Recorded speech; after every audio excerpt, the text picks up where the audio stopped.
Check करें, अभी तक ऑनलाइन की लिंक पे क्लिक करने वाले भी 23 नहीं 27 कहाँ है ये सब? सर ऐसा तो था नहीं कि जिन्हें लग रहा था फेल हो जाएंगे और एडमिशन ले लिया और बाद में पास हो गए वो, जिसे इतना कॉन्फिडेंस है वो तो एडमिशन नहीं मिल रहा। सारी क्लासेस यही वाला भी पता करवाया चलो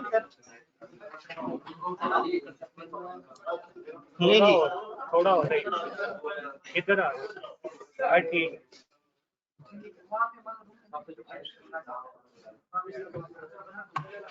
आज हम अपने ऑनलाइन के लोएस्ट अटेंडीज पे मौजूद हैं 27 बच्चे। अब आज तो टेस्ट का भी खौफ नहीं है,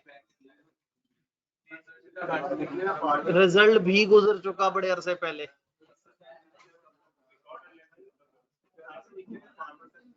क्या चीज?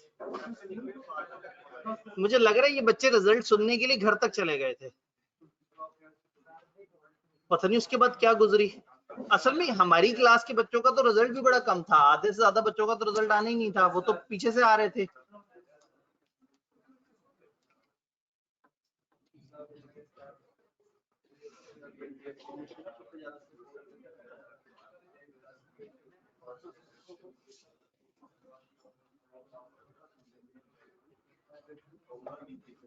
कोई बात नहीं, इन सारे बच्चों को जो है 1 हफ्ते बाद जिंदगी में वापस आने का मौका मिलेगा। कॉन्ट्रैक्ट खत्म हो चुका होगा तो शायद वो सोच रहे हो कि जब खत्म हो तो एक ही दफा अगले वाले लॉज में सीरियस होंगे। सब बंदा दिल को तो खुश रख सकता है। तो फिर आगे जब हम पढ़ेंगे तो फिर एंड पे कॉन्ट्रैक्ट एक्ट को दोबारा से करेंगे, तो जो अभी तक सीरियस नहीं हुआ वो 22 तारीख से फिर से सीरियस हो जाए। लेकिन वो फिर वो वाला बंदा हो जो फिजिकल स्टूडेंट हो, ताकि वो फिर 22 से आगे ऐसा सीरियस हो कि बस फिर सीरियस ही रहे। 22 से मजीद सीरियस। ये आखिरी मौका है क्लास को पकड़ने का, क्योंकि अगर उसके बाद भी आवाम नहीं आ रही या नहीं पढ़ रही ना, तो वो बाकी पता है फिर बड़े जुल्म वाली बात है। और यकीन माने अगर बच्चों को रिकॉर्डेड क्लास चाहिए तो ज्यादा आसान होती है। हम पिछले सेशन की रिकॉर्डिंग उठा के डाल दें वहां पे और बेचते रहे आराम से। ये सारे रफड़ की जरूरत ही नहीं है, क्लासें कंडक्ट करें, वो सारा कुछ है, पाबंद हो एक टाइम की, उस टाइम पे बच्चे आए टेस्ट करें। तो खैर अगेन वही बात है कि जिनसे मुखातिब हूं वो है ही नहीं, और इधर देख के भी देख लिया, वो लोग रिकॉर्डिंग भी मेरे ख्याल में को 15 दिन बाद देखते हैं। मैंने ये रिकॉर्ड भी निकलवा के देख लिया, क्लास में मौजूद लोग प्लस ऑनलाइन लोग प्लस पिछले 10 दिन पीछे का लेक्चर, टोटल कितने लोगों ने जाके रिकॉर्डिंग देखी, मिला के भी आधे बन रहे हैं। तो कहाँ हैं ये बाकी बच्चे? क्या आप ऐसे किसी गुमशुदा बच्चे को जानते हैं?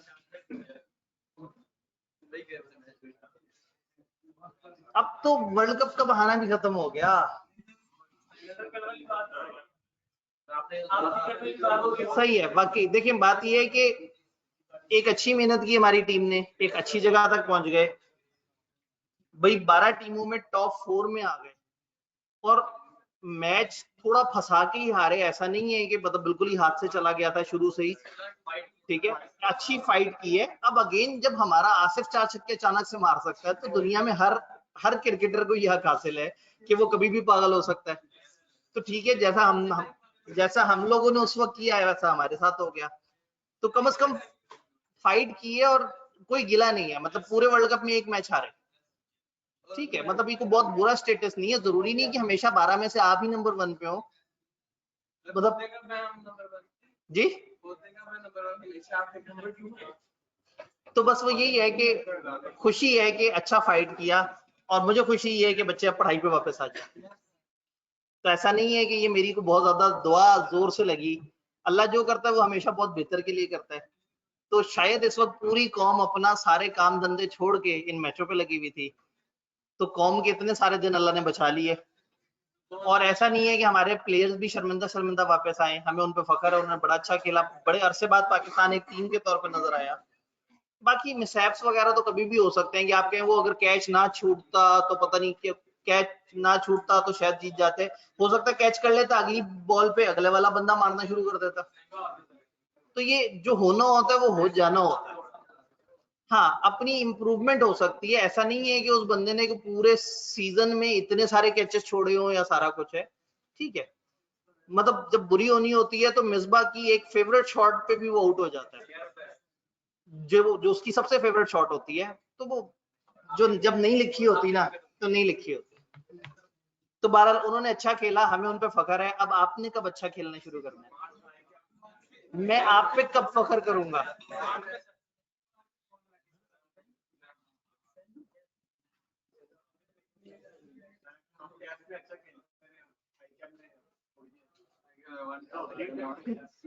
देखें, मजे की बात है कि अभी तो आप सिर्फ इस मतलब अभी टेस्ट हुए नहीं है पूरे, और अभी से ही आप इस सोच के मायूस हो जाएं कि अगर हम टेस्ट अच्छा दें और टेस्ट में पास हो जाए और आईके में पास ना हो सके, कम से कम पहले टेस्ट अच्छे देने की कोशिश तो करें। फिर अगला सवाल आएगा, सर मैंने टेस्ट बहुत अच्छे दिए, आप बताएं, तो फिर मैं आपको बताऊंगा आखिर में हम आपको 10 रिवीजन टेस्ट और देंगे, फिर उसके बाद ये वाली एक्टिविटी है। तो कोई गारंटी नहीं है कि एक बंदा पहले दिन से सीरियस हो, 2 महीने सीरियस रहे और बाद में वो कंफर्म पास हो जाए, और ये भी कोई गारंटी नहीं है कि एक बच्चा 2 महीने सीरियस नहीं था और एंड पे सीरियस हो गया तो वो फेल हो जाए। तो ये टोटल डिपेंड करता है आप कब जिंदगी में वापस आते हैं और उसके मुताबिक चीजें चलती हैं। नहीं जी, एक भाई ने 15,745 दफा मैसेज किया कि सर बुक कब आएगी, यानी कि कल आ जाएगी। ठीक है, वेरी गुड। एक भाई ने कहा कि वहीद बुक डिपो पे फोन किया था, उन्होंने कह दिया कि कल आ जाएगी। तो ठीक है, मतलब मेरी भी आखिरी बात जो हुई थी वो उन्होंने अगले 2 दिन का ही कहा था। हाँ, तो मैंने ऑन सेफर साइड जो है वो मैंने कहा था कि मैं उनके थर्सडे फ्राइडे को नहीं मानता, मैं उसको सैटरडे तक ही काउंट कर रहा हूँ। तो सैटरडे को अगर उनके पास किताब आ जाएगी तो कॉलेज वालों ने मेरे ख्याल में एक ही दिन में मंगवा लेनी है। अच्छा, आज वहां आ जाएगी और इनके पास कल आ जाएगी, शॉप पे आज आ जाएगी, वाह जी वाह, जबरदस्त। चलें, ये तो बड़ा अच्छा हो जाएगा, अल्लाह करे इंशाल्लाह ताला। तो एहतियातन सॉफ्ट में तो आपको सारी किताब शेयर कर ही दी हुई है, लेकिन फिजिकल आ जाएगी तो वो और कमाल बात है। ठीक है जी, कुछ बातें की थी हमने कल, मजे मजे की।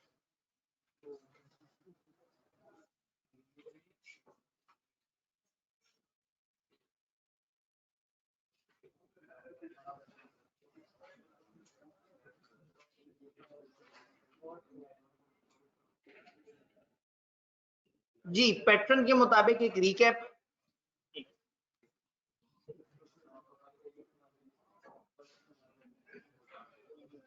वो एक मैसेज देखिएगा जरा, सबसे एंड पे है वहां पे, नहीं इधर से रिप्लाई करना होगा जी। Appointment and authority of agents हमारी किताब का एक और क्यूट सा चैप्टर। ये चैप्टर भी एक सफे पे आ सकता था, लेकिन मैंने उसको फैला फैला के फॉन्ट बड़ा कर करके एंटर लगा लगा के इसको ऐसे किया कि ये 2 सफे तक चला जाए, थोड़ा सा मुअज़्ज़ज़ हो जाए बेचारा। Appointment and authority of agents, इस पोर्शन में 5 चैप्टर्स हैं, 6, 7, 8, 9, 10, जिसमें से 8, 9, 10 तो बहुत छोटे हैं, 6 और 7 थोड़े से मुनासिब साइज के, और वेटेज अच्छी खासी है इसकी माशाल्लाह से, 25 से 30 नंबर का एरिया है। Appointment of authority of agents, अभी उन्हें पता नहीं लग रहा, उन्होंने चीजें उड़ा दी हैं, इसमें पहले बहुत सारे सवाल होते थे, बहुत सारे कॉन्सेप्ट होते थे। वेटेज अभी भी बड़ी रखी हुई है, सिलेबस कम कर दिया है। मैं आपको बता रहा हूँ, अगर इस सेशन में सीरियस नहीं हुए, मुझे बहुत ज्यादा कॉन्फिडेंस है कि अगली दफा इन्होंने सिलेबस बढ़ा देना, क्योंकि हादसाती तौर पे गलती से इनसे सब्जेक्ट्स की रीमेकिंग में ना ध्यान नहीं गया और सब्जेक्ट बहुत छोटे हो गए। तो ये इनको एक ही सेशन में पता लग जाना है और शायद इन्होंने अगली दफा बदल देना है। तो दिस इज आइडियल टाइम कि इस वक्त छोटे सिलेबस के साथ पास कर लें। मैं आपको बता रहा हूँ, तजर्बे से बता रहा हूँ, इन्होंने आगे इसके साथ ना हेर फेर कर देनी है।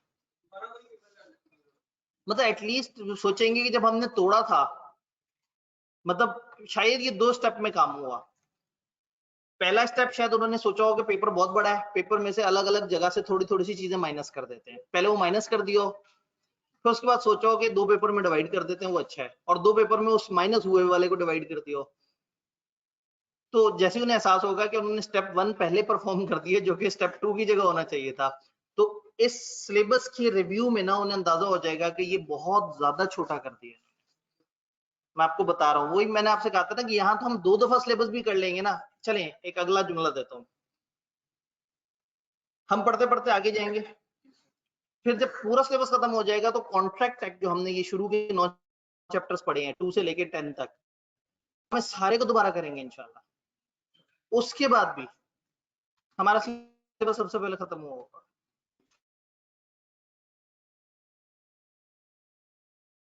ये इतना सा सिलेबस है और फिर भी आप इसको तवज्जो ना दें। अच्छा, इसके पास होने से आधा पेपर पास नहीं होता, एक पेपर पास होता है। तो ऐसा नहीं है कि आप कोई बच्चा कहीं शर्मिंदा सा फिर रहा हो, यार मेरा सिर्फ बीलो पास हुआ है, बीलो जो ये भी पास होने पे एक पेपर का क्रेडिट मिलेगा, ये भी पास होने पे ग्रुप बी ओपन होने की प्रोबेबिलिटी उतनी ही ज्यादा ओपन हो जाएगी। और अगर ग्रुप बी ओपन हो गया तो आपको एक और मजे का पेपर मिलेगा वहां, सी लॉ। पहले ये जितने अजियत थे ना दोनों पेपर मिला के इकट्ठे, अब ये उतने ही मजेदार हो गए, लेकिन उनके लिए जो साथ साथ पढ़ रहे हो। खैर, और ये जो ग्रुप ए और ग्रुप बी की रिस्ट्रिक्शन है, मैं दोबारा याद करा दूं, वो स्टूडेंट जो कि वेरी फर्स्ट टाइम अभी कैफ का पेपर देने जा रहा है, उस पे ग्रुप ए की रिस्ट्रिक्शन है कि उसने ग्रुप ए के कम से कम 2 पेपर पास करने हैं, फिर वो ग्रुप बी में जा सकेगा। लेकिन जिसने कभी भी कैफ के एक पेपर को टच करके आ गया कैफ में, वो ओल्ड स्टूडेंट काउंट होगा, और वो स्टूडेंट जो है वो ग्रुप ए और ग्रुप बी को मिक्स कर सकता है अगला 1 साल तक। अगली दोनों अटेम्प्ट्स में वो जो मर्जी ग्रुप ए बी में से कॉम्बिनेशन उठाए, उस पर कोई पाबंदी नहीं। डन, इंक्लूडिंग वो लोग जिन्होंने फास्ट ट्रैक में बीएम दिया हो या किसी भी तरह से, जो आई कैप में जाके एक दफा कैफ का इम्तिहान दे के आ चुका है ना, कम से कम अटेंडेंस रजिस्टर पे साइन करके आ चुका है, उसके लिए ग्रुप ए और बी की कैद अगली 2 अटेम्प्ट्स में नहीं है। और दूसरा रूल भी आपको पता लग गया होगा, 3 पेपर जो मिनिमम देने वाली रिक्वायरमेंट थी, वो इस सेशन में आईकेप ने रिलैक्स कर दी है इस सेशन के लिए। तो ये भी आपके ध्यान में होना चाहिए कि कहीं घबरा के ना ज्यादा पेपर दे रहे हो। Appointment and authority of agents, आईकेप में जार करा था कि कॉलेजों की फीसें पूरी रिकवर हो जाए, फिर उसके बाद आईकेप जो है वो अनाउंस कर दे। जी, मेरे पास कौन सा नेट कनेक्टेड है?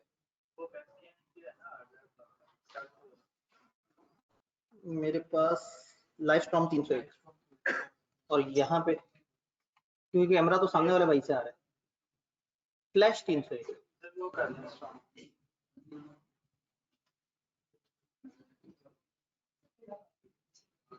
ठीक है जी, बताया गया कि कैमरा बहुत ज्यादा अड़ रहा है। एक भाई ने पूछा कि हम कमती लॉबी उठा सकते हैं। देखिए, ये डिपेंड करता है आपके अपने क्या कॉम्बिनेशन है, किस तरह से। रिजल्ट के आसपास ना मैं अपने फादर की वजह से, उनके हॉस्पिटलाइजेशन और रिलेटेड इश्यूज की वजह से मैं इधर नहीं आ सका। नॉर्मली मैं रिजल्ट वाले दिन यहाँ पे मौजूद होता हूँ 5-6 घंटे के लिए, कि अगर किसी का कोई भी सवाल हो। तो आज शाम 5:30 से लेकर रात 2 बजे तक मैं अवेलेबल हूँ फॉर डिस्कशन। अगर किसी का कोई सब्जेक्ट रिलेटेड कॉम्बिनेशन कोई भी डाउट है, वो पर्सनल गाइडेंस चाह रहा है, तो जो ब्लू बिल्डिंग है एसीसी कैंपस, वहां पे आपने जाके कहना है कि जी सीए फाइनल का एरिया कहाँ पे है, तो वहां पे एक छोटा सा प्यारा सा प्रिंसिपल रूम होगा, वहां पे मैं मौजूद हूँ 5:30 से लेकर रात 2 बजे तक। अगर कोई कंफ्यूजन है, कोई सब्जेक्ट से रिलेटेड कोई गाइडेंस, कोई ऐसी जगह जैसे आप कहते हैं ना भाई टीचर के साथ में पर्सनल सेटिंग करता, जरा बात पूछता, तो मैं वहां पे अवेलेबल हूँ। आपको जो टाइम आपकी कन्वीनियंस हो, मैंने तो आपको काफी लंबा चौड़ा टाइम स्लैब बता दिया है, तो मैं वहां अवेलेबल हूँ। अगर आपको कोई सवाल पूछना है तो आप जरूर वहां पे, और कोई सवाल नहीं है तो फिर बिला वजह वहां चक्कर मत लगाइएगा। जिसका कोई प्रॉब्लम है तो मैं वहां पे इंशाल्लाह आपको डिस्कस कर रहा हूँ। कि ऑनलाइन वालों के लिए भी है, लाहौर के स्टूडेंट्स के लिए फैसिलिटी अवेलेबल है, लाहौर से बाहर वालों के लिए ईमेल की फैसिलिटी अवेलेबल है। सर ऑनलाइन वाले कैसे डिस्कस करें सब्जेक्ट रिलेटेड? जी, ईमेल एड्रेस मेरा मैंने शायद पहले बताया, वो Syed Atif ATIF ABIDI @gmail। बकौल एक स्टूडेंट की उसने कहा वो सर इतने पुराने हैं कि उस जमाने में कुछ स्पेशल कैरेक्टर वगैरह भी नहीं लगाने पड़ते थे ईमेल के साथ। अभी तो आप कोई भी नाम रखे ना तो वो कहते हैं इसके साथ ये कैरेक्टर लगाओ, ये नंबर लगाओ। तो वो एक स्टूडेंट ने ईमेल देखिए कहा सर अच्छा आप इतने पुराने जमाने के, उस वक्त कुछ भी नहीं लगाना पड़ता था, पूरे नाम का मिल जाता था। तो आतिफ आब्दी के साथ आप फेमिलियर हैं। सैयद इसके साथ अटैच करें sayyidatifabdi@gmail।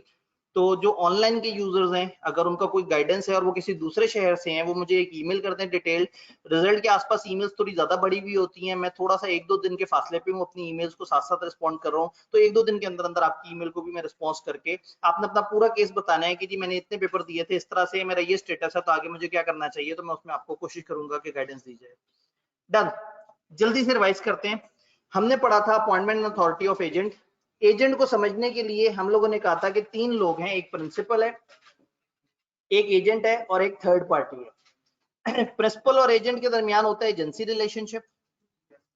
प्रिंसिपल और थर्ड पार्टी के दरमियान बन जाता है कॉन्ट्रैक्ट, और एजेंट और थर्ड पार्टी के दरमियान सिर्फ डीलिंग या नेगोशिएशन होती है, कोई इनका आपस में लीगल बाइंडिंग नहीं होती। तो एजेंट का प्रिंसिपल से ताल्लुक है और थर्ड पार्टी का भी प्रिंसिपल से ताल्लुक है, और agent on behalf of principal third party से बातचीत करता है। फिर हम लोगों ने कुछ बातें पढ़ी थी। हमने कहा था agent is a person employed to do any lawful act for another to represent another in dealing with a third person. जो एक बंदा किसी दूसरे यानी कि किसी प्रिंसिपल के बिहाफ पे जाके उसको रिप्रेजेंट करता है in dealing with third person, उसको हम कहते हैं एजेंट। लीगल रिलेशनशिप एजेंट और प्रिंसिपल के दरमियान है। Agent acts on behalf of principal by negotiating with third parties. When contract is made it is between the principal and third parties. An agent may be for one transaction और more. ऐसा हो सकता है कि आप एक मामले के लिए लेके आए, और हो सकता है एक बंदे को कह दें, जैसे नीचे स्कैन वालों ने कह दिया जी फ्रंट ऑफिसर हमारे एजेंट है, जब भी एडमिशन करेंगे यही करेंगे। तो मल्टीपल ट्रांजेक्शंस के लिए भी हो सकता है, सिंगल ट्रांजेक्शन के लिए भी हो सकता है। देन इसके अंदर हमने देखा कि कोई भी शख्स जो एज ऑफ मेजोरिटी रखता है और साउंड माइंड है, वो एक एजेंट को एम्प्लॉय कर सकता है। यानी ये हम जिक्र कर रहे हैं मिस्टर प्रिंसिपल का। इसका मतलब है कि प्रिंसिपल भाई साहब को एज ऑफ मेजोरिटी और साउंड माइंड होना जरूरी है। एनी पर्सन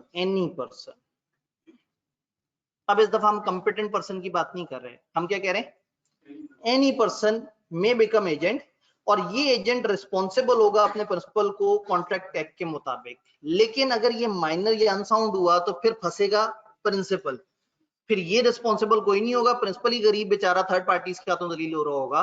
तो माइनर या अनसाउंड माइंड को एजेंट अपॉइंट करने की इजाजत है, लेकिन जिम्मेदारी फिर कौन ले रहा होगा सारी की सारी, principal.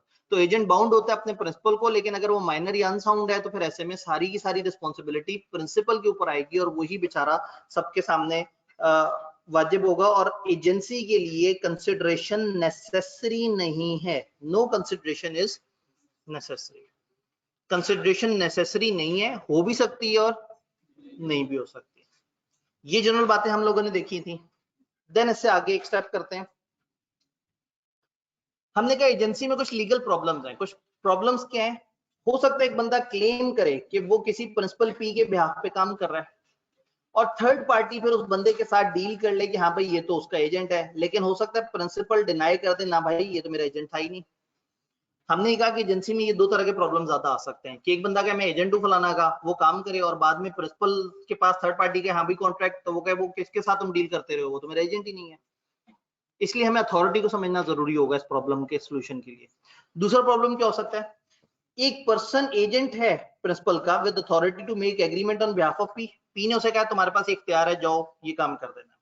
Agent might go beyond limits of authority. तो ऐसा हो सकता है कि शायद एजेंट अपने इख्तियारात से बाहर निकल जाए जो उसको पावर दी गई है, और बाद में शायद प्रिंसिपल कह दे नहीं जी अब तुम्हारी इस बात को तो मैं कबूल नहीं करता। तो ये दो तरह के प्रॉब्लम आ सकते हैं कि या तो एक बंदा एजेंट अपने आप को कहे और प्रिंसिपल उसे ना माने, या वो एजेंट है बट उसके इख्तियारात उतने नहीं है जितने उसने इस्तेमाल कर दिए।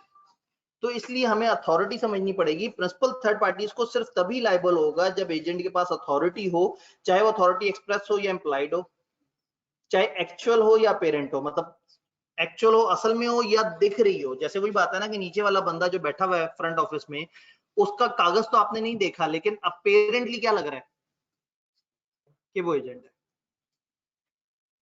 फिर कल हम थोड़ा सा आगे गए थे और हम लोगों ने डिस्कशन की थी एक्सप्रेस अथॉरिटी, एक रिटर्न एजेंसी का एग्रीमेंट जिसके अंदर उसको एक्सप्रेस अथॉरिटी दी जाती है। प्रिंसिपल बताएगा कि कौन से टास्क, पावर और अथॉरिटी वो एजेंट एक्सरसाइज कर सकता है।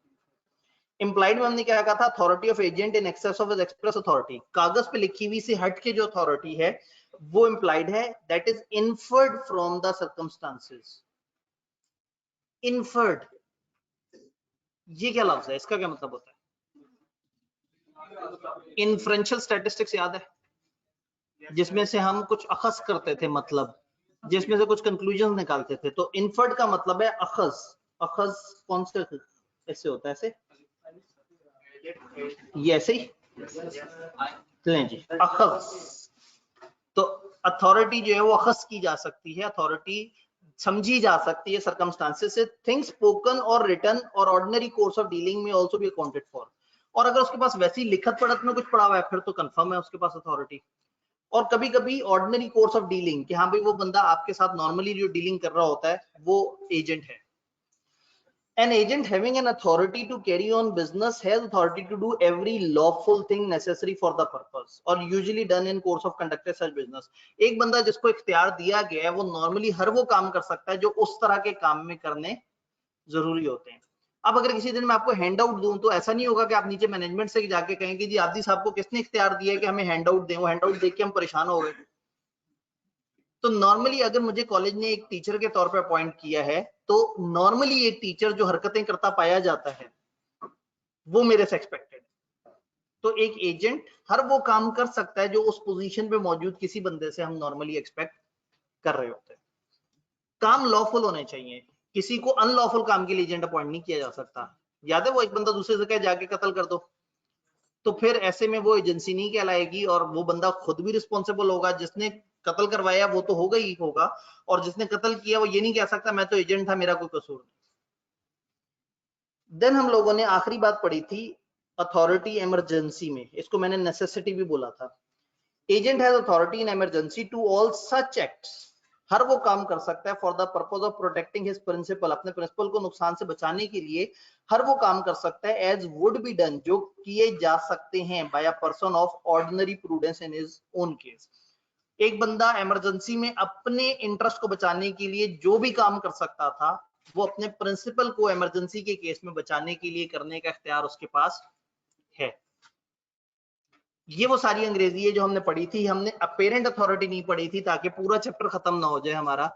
तो जितना हमने पढ़ा उसमें मुझे बताएं सामने के लोग कोई सवाल। जी जी, प्रिंसिपल जो होता है वो एज ऑफ मेजॉरिटी या साउंड माइंड, ठीक हो गया जी, सवाल के दरमियान ही सवाल खत्म हो गया। और कोई सवाल? लीगल प्रॉब्लम में दूसरा पॉइंट है, दूसरा पॉइंट ये है कि एक एजेंट को उसने कहा तुम जाओ तुम्हारे पास अथॉरिटी है, और एजेंट अपनी अथॉरिटी से निकल के कुछ और काम कर ले जो उसको नहीं दिया गया था, तो ऐसे में वो एजेंट फिर खुद पर्सनली रिस्पॉन्सिबल हो जाता है उस काम के लिए जो उसने अपने इख्तियार से बाहर निकल के किया। जी जी, फिर प्रिंसिपल जो है वो अगर साबित कर दे कि ये अथॉरिटी नहीं थी तो प्रिंसिपल आजाद हो जाएगा, वो एजेंट थर्ड पार्टीज को रिस्पॉन्सिबल होगा क्योंकि एजेंट ने अपनी जाती कैपेसिटी में कुछ काम कर दिया। फॉर एग्जांपल आप नीचे फ्रंट ऑफिस में एडमिशन कराने आए और उसके बाद फ्रंट ऑफिसर कहे कि अरे आओ मैं एक काम करता हूँ, तुम्हें एक अच्छे हॉस्टल का पता बताता हूँ, उस हॉस्टल में बड़े अच्छे तरीके से एडमिशन मिल जाएगा, आप मुझे 15,000 फीस दे दो, मैं एडमिशन कराता हूँ हॉस्टल में। अब ये उसने स्कैंस की कैपेसिटी से निकल के काम किया। स्कैंस में उस बंदे की पोजीशन क्या बता रही है कि वो करेगा एडमिशन, उसकी कैपेसिटी हरगिज ये नहीं है कि वो आपको किसी हॉस्टल में भी एडमिशन करा के देगा, ना ऐसा कहीं लिखा हुआ है ना ऐसा कहीं बोला गया है। तो अब ऐसे में अगर वो हॉस्टल के पैसे में गड़बड़ करे तो आप स्कैंस को नहीं पकड़ सकते, उस बंदे को पकड़ेंगे जिसने अपनी अपेरेंट अथॉरिटी से बाहर निकल के काम किया। तो ये इसमें ना ये चीज इंपॉर्टेंट है कि कोई लिखी हुई अथॉरिटी है या अपेरेंट, मतलब एक बंदे की पोजीशन से सामने सामने क्या नजर आ रहा है कि उसके पास क्या अथॉरिटी होगी। Sir agent authority in emergency explain कर दें। जी, कल हमने बात की थी कि अगर हंगामी सिचुएशन हो, जैसे कल मैंने एग्जांपल्स दी थी कि वो एक शिप पे सामान लेके आ रहा है और अचानक से शिप में सुराख हो गया और वो डूब सकती है, उस वक्त उस शिप को बचाने के लिए प्रिंसिपल का करोड़ों का माल बचाने के लिए अगर 7-8 लाख रुपए का सामान उसने पानी में फेंक दिया तो ओके है, क्योंकि अगर वो अपना सामान भी लेके आ रहा होता तो उस वक्त अपने सामान के साथ भी वो यही सलूक करता जो उसने प्रिंसिपल के सामान के साथ किया है। तो इमरजेंसी में अपने प्रिंसिपल को बचाने के लिए अगर एक एजेंट कोई एक्टिविटी करता है तो इट इज अज्यूम्ड कि वो उसकी अथॉरिटी चाहे थी या नहीं थी, वो अथॉरिटी खुद ब खुद बन गई, जस्ट लाइक कॉसाई कॉन्ट्रैक्ट। जी जी, सीएसएस ऑफिसर्स भी गवर्नमेंट के एजेंट कंसिडर होंगे। गवर्नमेंट के जितने एम्प्लॉइज हैं वो गवर्नमेंट के एजेंट कंसिडर होते हैं, और मुल्क के वसीदर मफाद में अगर अचानक से कभी उनको अपने इख्तियारात से निकल के कुछ करना पड़े तो वो कर सकते हैं। इसी तरह से आपको पता है एस्टेब्लिशमेंट एजेंट है पाकिस्तान की, लेकिन पाकिस्तान के वसीदर मफाद में अगर उन्हें लगे तो वो इमरजेंसी नाफिज कर देते हैं। इमरजेंसी समझ आई जी?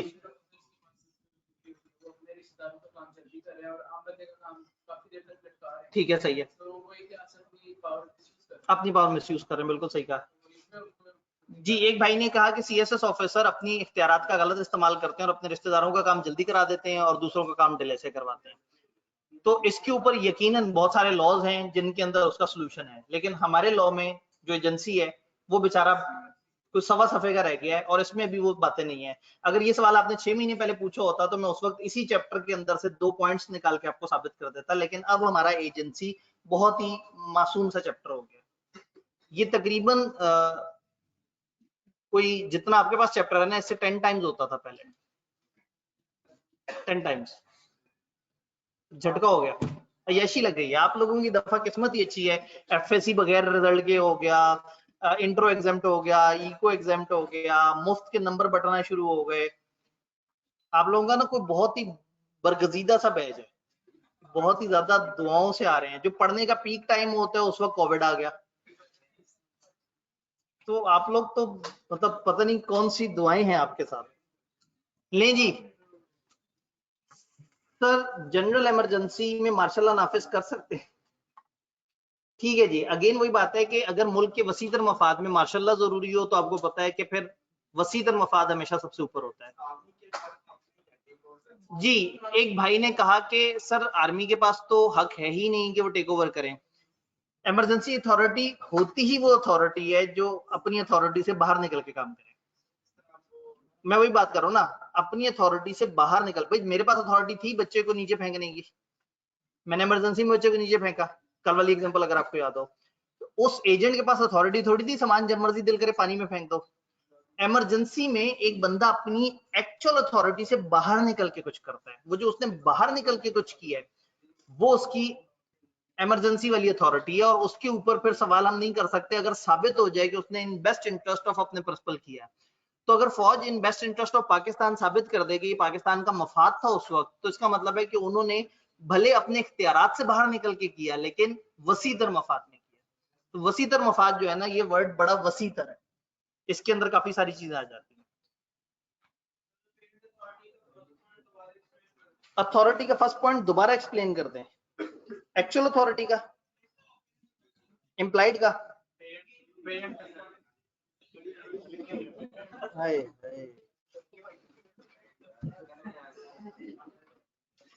हसरतुल मंचो पे आप देखें लाल रंग तक नहीं छुआ उसे।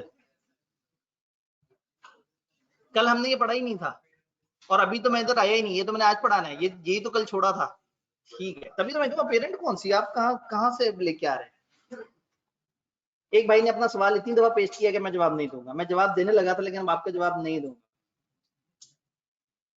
अच्छा जी, सर साउंड माइंड मींस, भाईजान मुझे लग रहा है कि आप बड़ा देर से सिलेबस में आए हैं। चैप्टर 3 के अंदर हम लोगों ने पढ़ा था साउंड माइंड का मतलब वो बंदा जो अपने होशो हवास में होता है, और हमने वहां बगैर होशो हवास वाले 2-3 तरह के बंदे और उनके रूल्स भी देखे थे।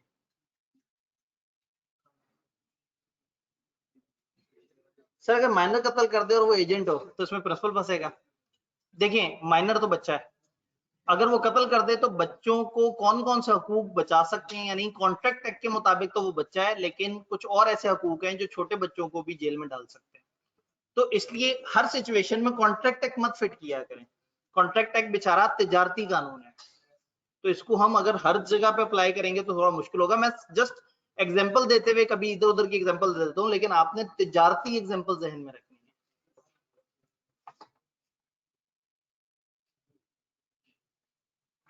ओए होए, वो भाई जिन्होंने सवाल बार बार पेश किया था वो लेफ्ट कर गए, आपने तो नहीं निकाल दिया।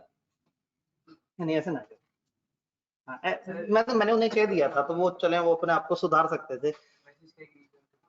ठीक, हाँ अगर मेरे पहुंचने से पहले आपने निकाल दिया होता तो ठीक था, क्योंकि मुझे जब नजर आया तो वो गलतियां तो बच्चे कर ही देते हैं। ये देखना, ये कितनी सारी गलतियां कर रहे होते हैं। ठीक हो गया जी। ऑस्टेंसिबल अथॉरिटी की बात करते हैं ताकि जुम्मे से पहले जो है वो हम चैप्टर को खत्म करने का शर्फ हासिल कर लें। और अगेन आपको पता है इस वीक में 3 छुट्टियां थी, तो फिर सैटरडे हमारा ऑन है, जो हम लोगों ने पहले बात की थी कि जिस वीक में हमारे कोई छुट्टी हो गई होगी फिर हम उसमें सैटरडे लाजमी क्लास करेंगे, अदरवाइज हम सैटरडे पे क्लास नहीं कर रहे होते। लें जी, इसके लिए मुझे जरूरत है एक ब्लैक स्क्रीन की, एक ऐसी ब्लैक स्क्रीन जो कभी भी गायब हो सकती है। एक छोटी सी कहानी जिसमें 3 किरदार है। एक किरदार है दुकानदार, एक किरदार है अब्बू जी, नहीं बस सिर्फ ऐसे ही नाम लिख रहा हूँ, ऐसी कोई बहुत ज्यादा इसमें ऐसा वो मामला नहीं होना। एक दुकानदार, एक है अब्बू जी और एक है पप्पू। पप्पू अब्बू जी का बेटा है, अब्बू जी एक फादर हैं और दुकानदार एक सेलर है। अब समझने की कोशिश करनी है।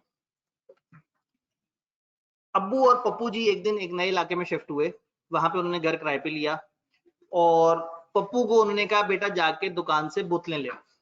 पप्पू पहुंचा दुकान पे, दुकानदार से कहा कि अब्बू कह रहे हैं कि बोतलें दे दें, पैसे अब्बू दे देंगे। उसने कहा बेटा तुम्हें तो मैंने पहली दफा देखा, तुम कौन हो, किनके बेटे हो? उसने कहा जी वो ऐसे करके यहाँ से चौथा घर। दुकानदार वहां आया, दरवाजा खटखटाया और जो अब्बू जी निकले तो उनसे पूछा हाँ भाई ये आपका बेटा? उन्होंने कहा जी हाँ मेरा बेटा है। और आपने भेजा है, आप यहाँ पे नहीं आए? उन्होंने कहा जी हम किराएदार हैं, मैं अक्सर इस बच्चे को भेज दिया करूंगा, ये आपसे चिप्स बोतल वगैरह ले लिया करेगा, मेहमान शहमान आते हैं, महीने के एंड पे मैं आके आपका हिसाब अदा कर दिया करूंगा।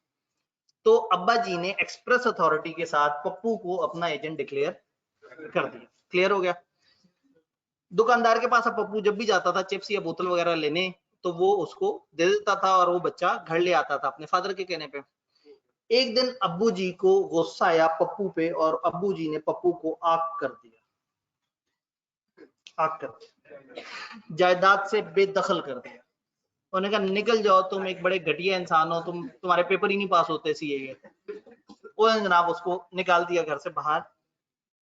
और बेचारा पप्पू जो है अब बड़ा मायूस उसने एक दिन गुजारा, शाम के करीब उसे लगी भूख बहुत ज्यादा। उसने सोचा घर जाऊं, फिर उसको अब्बा जी का गुस्से वाला चेहरा याद आया। उसने कहा घर जाऊंगा तो बहुत बेइज्जती होगी, अब ऐसे में मैं क्या खाऊं और क्या पीऊं? उसे वो दुकानदार याद आया, वो दुकानदार जो पप्पू को अपने फादर का एजेंट मानता है। इसने सोचा अब्बू को वो इतना टाइम तो मिला नहीं होना कि दुकानदार को जाके समझा दे। तो ये गया दुकानदार के पास और उससे कहा अंकल चिप्स, अंकल बोतल। दुकानदार तो पप्पू को देखते ही चिप्स और बोतल, उसको पता होता था कि चिप्स और बोतल लेके जाएगा और महीने के एंड पे अब्बा जी इसका बिल पे कर देंगे। तो दुकानदार उसको चिप्स और बोतल देता रहा। किस्मत से उस दिन महीने की 3री तारीख थी, तो महीना भी पूरा पड़ा था। महीने के एंड पे अब्बा जी ने जाना था दुकानदार के पास हिसाब करने, तो फिर उन्हें पता लगना था कि पप्पू की ये जो गुलफिशानियां चल रही हैं ये क्या है। तो पप्पू पूरा महीना वहां से जाके चिप्स बोतलें बिस्किट कंज्यूम करता रहा और दुकानदार हमेशा मुस्कुरा के उसे चीजें दे देता था, ये सोचते हुए कि पप्पू इज एजेंट ऑफ अब्बू। तो पप्पू और अब्बू के दरमियान एजेंसी का रिलेशन था तो सही, है नहीं। बट दुकानदार का क्या कसूर? महीना एंड हुआ, दुकानदार बिल लेके पहुंच गया अब्बू जी के पास। उन्होंने कहा जी ये पैसे। उन्होंने कहा इस दफा तो इतने मेहमान ही नहीं आए, ये कहां से इतने पैसे बन गए? उन्होंने कहा नहीं, पप्पू तो डेली बाकायदगी से सुबह शाम मेरे पास आता था, मैं तो हैरान था, इस महीने आपके घर बहुत ही को मेहमान आ रहे हैं। अब अब्बू जी सोच के बताएं, क्या इस वक्त इनकार कर सकते हैं बिल देने से? नहीं कर सकते। लेकिन गौर से देखें, पप्पू तो एजेंट नहीं है, पप्पू के पास तो कोई अथॉरिटी नहीं है, पप्पू को तो निकाल दिया गया। क्योंकि दुकानदार को नहीं बताया गया तो apparently Pappu has the authority.